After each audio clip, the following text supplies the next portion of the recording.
আসসালামু আলাইকুম ওয়া রাহমাতুল্লাহি ওয়া বারাকাতুহু।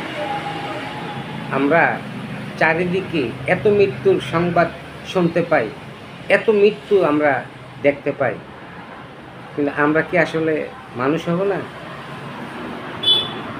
কেন ভাই? কার জন্য?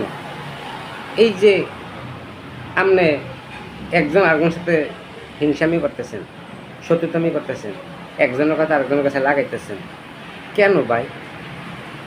কী লাভটা বলেন?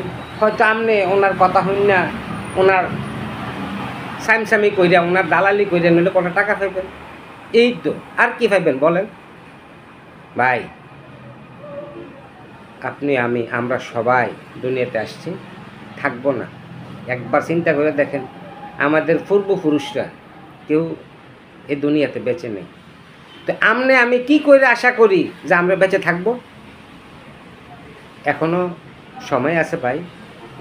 নিজে ভালো হয়ে যান, নিজে ভালো হন, অন্যকে ভালো হওয়ার পরামর্শ দেন। আপনার কবরের জব আপনি দিবেন, আমি দিতাম না। আমার কবরের জবটাও আমি দেম ভাই। তুই এখনও সময় আছে। হিংসামি, দালালি, সাইমসামি, সুসুলখুরি এরই বাদ দিয়ে লান ভাই। বাদ দিয়া ভালো হওয়ার চেষ্টা করেন, ভালো হওয়ার চেষ্টা করেন ভাইয়া। আসসালামু আলাইকুম ওয়া রাহমাতুল্লাহি ওয়া বারাকাতুহু। ধন্যবাদ সবাইকে।